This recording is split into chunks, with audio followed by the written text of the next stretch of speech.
আজি আমি কাহৰ ঔষধ কেনেকৈ ঘৰুৱাভাৱে তৈয়াৰ কৰিব পাৰি সেই বিষয়ে সম্যক ধাৰণা দিবলৈ চেষ্টা কৰিম।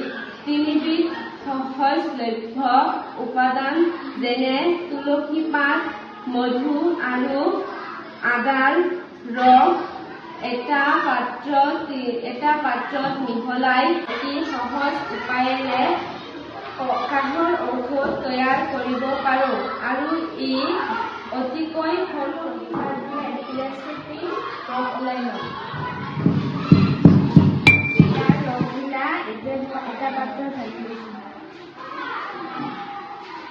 এইবাৰ মই আদাখিনি গুড়ি কৰি লৈছোঁ।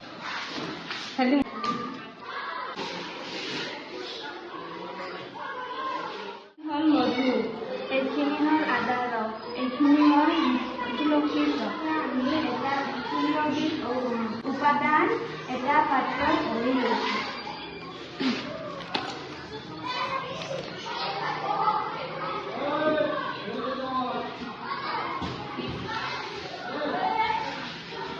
এনেকৈ আমি কাহৰ ঔষধ অতি সহজে ঘৰতে তৈয়াৰ কৰিব পাৰোঁ।